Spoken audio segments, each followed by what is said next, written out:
Good morning students. आज हम control structure की बात करेंगे सी लैंग्वेज में।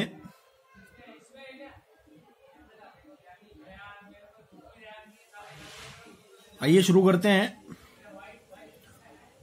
प्रोग्राम के एग्जीक्यूशन के फ्लो को नियंत्रित करने के लिए, मतलब प्रोग्राम चलेगा तो उसको चलते समय कंट्रोल करने के लिए जिन स्टेटमेंट को काम में लिया जाता है उन्हें कंट्रोल स्ट्रक्चर कहते हैं या कंट्रोल स्टेटमेंट कहते हैं।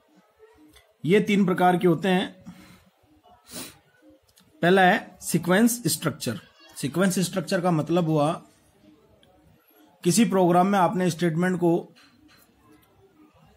जैसा लिखा है वैसे के वैसे ही चलाना, मतलब सीक्वेंस बाय सीक्वेंस चलाना, एक के बाद एक चलाना। स्टेटमेंट को जैसे प्रोग्राम में लिखा जाता है वैसे ही चलाया जाता है, तो ये कौन सा कहलाएगा? Sequence structure. Syntax statement 1 statement 2। अब जब ये चलेंगे तो ये लाइन टू लाइन चलेंगे। स्टेटमेंट 1 पहले चलेगा, स्टेटमेंट 2 उसके बाद चलेगा। अब अगला है अपना सिलेक्शन स्ट्रक्चर। जब उपलब्ध दो विकल्पों में से किसी एक विकल्प को चलाना होता है, मतलब आपके पास में दो स्टेटमेंट है। अब आप उन दो स्टेटमेंट में से किसी एक स्टेटमेंट को चलाना चाहते हो तो इसके लिए सिलेक्शन स्ट्रक्चर को काम में लिया जाता है। यह निम्न प्रकार का है।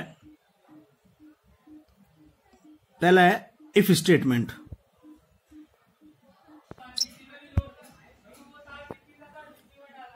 इफ स्टेटमेंट, इसमें कंडीशन के सत्य होने पर स्टेटमेंट चलते हैं। मतलब आपने इसमें एक कंडीशन दी, यदि वो कंडीशन सत्य है तब तो आपका स्टेटमेंट चलेगा, यदि वो असत्य है तो आपकी स्क्रीन पर कुछ भी प्रिंट नहीं होगा।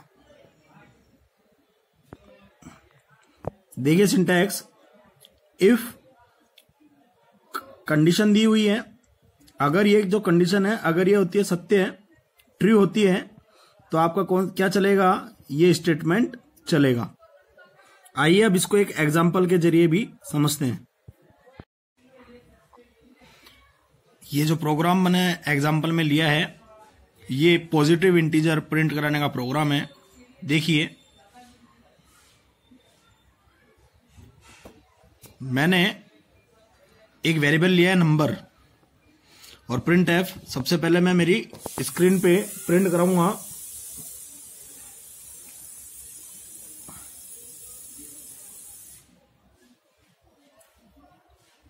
सबसे पहले मेरी स्क्रीन पे प्रिंट होगा एंटर एनी इंटीजर वैल्यू,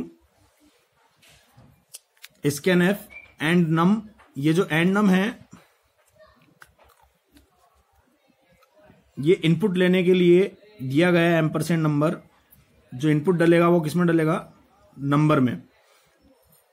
और परसेंट डी इंटीजर के लिए आया है। If number greater than equal to 1, अगर जो नंबर होता है या तो वो 1 से बड़ा होता है या बराबर होता है, तब क्या होगा? हमारे पास में प्रिंट होगा you have entered positive integer. मतलब अगर जो ये कंडीशन दी हुई है, अगर ये कंडीशन के अनुरूप आप कोई वैल्यू डालते हैं तो कंडीशन हो जाएगी सत्य और स्टेटमेंट प्रिंट हो जाएगा। अगर आप इस कंडीशन के अनुरूप वैल्यू नहीं डालते हैं तो ये कंडीशन होगी असत्य है और स्क्रीन पर कुछ भी प्रिंट नहीं होगा। आगे मैं इस एग्जाम्पल के जस्ट बाद ही एक इमेज भी डाल रहा हूं। प्रोग्राम को रन कराया है तो आपको आउटपुट भी उस स्क्रीन पे दिखेगा।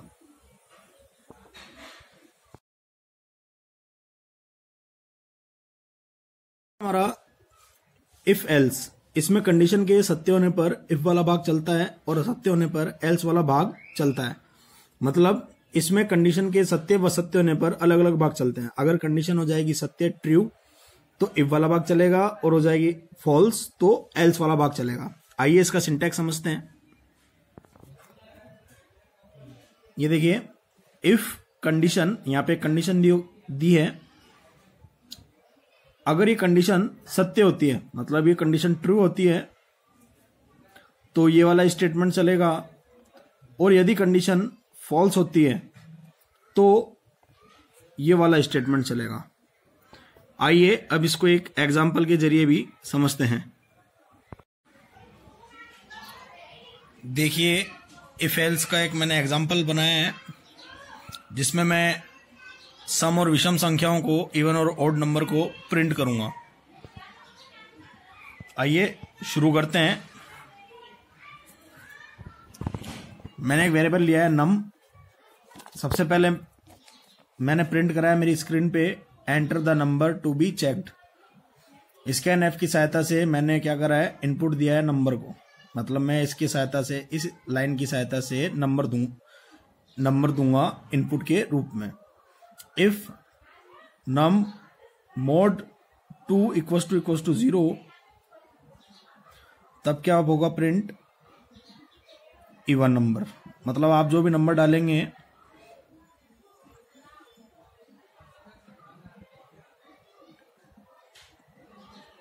अगर वो सम होगा तो आपके स्क्रीन पे मैसेज प्रिंट होगा नंबर इज इवन, अन्यथा मैसेज प्रिंट होगा नंबर इज ओड। इस एग्जाम्पल को मैंने आगे रन करा के उसकी इमेज भी डाली है आउटपुट के साथ में। ये इमेज आपको बताएगी कि आपका प्रोग्राम जो है वो क्या आउटपुट देगा।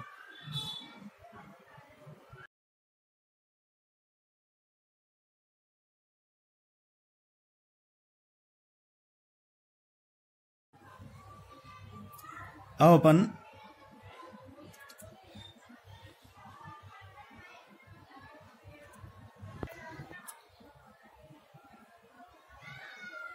स्विच स्टेटमेंट के बारे में पढ़ेंगे।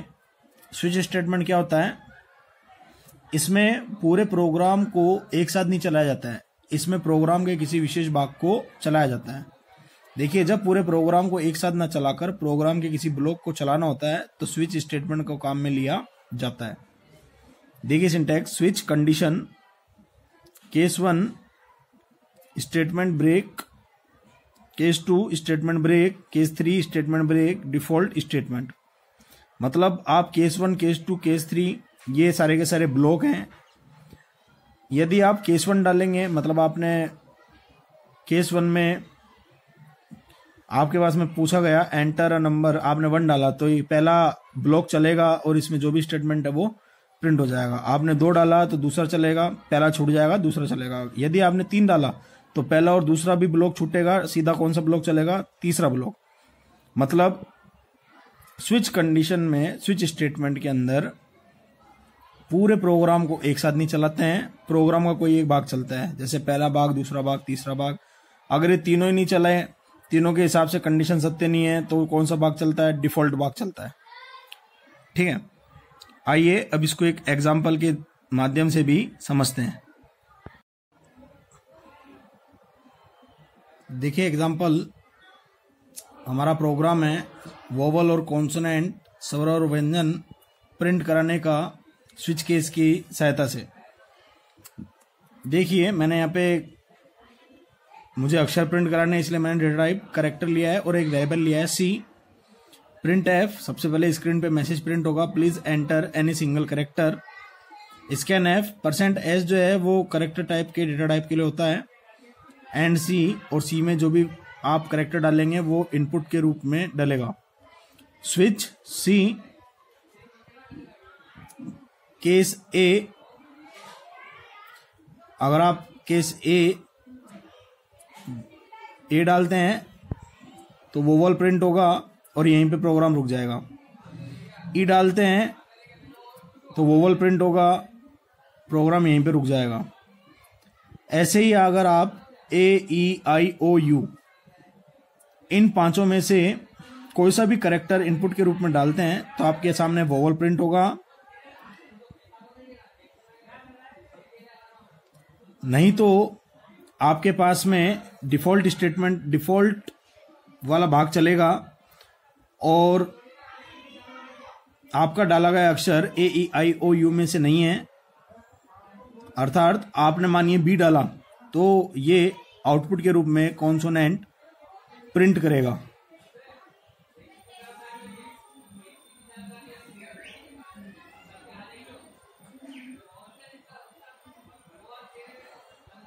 अगर आपको हमारा वीडियो पसंद आ रहा हो तो हमारे channel easy learning for you को सब्सक्राइब करें, हमारे इस वीडियो को लाइक करें। यदि आपके कोई दिक्कत है प्रोग्राम में या किसी प्रकार की, तो कमेंट सेक्शन में आप हमें कमेंट भी कर सकते हैं और वीडियो को ज़्यादा से ज़्यादा शेयर करें। धन्यवाद।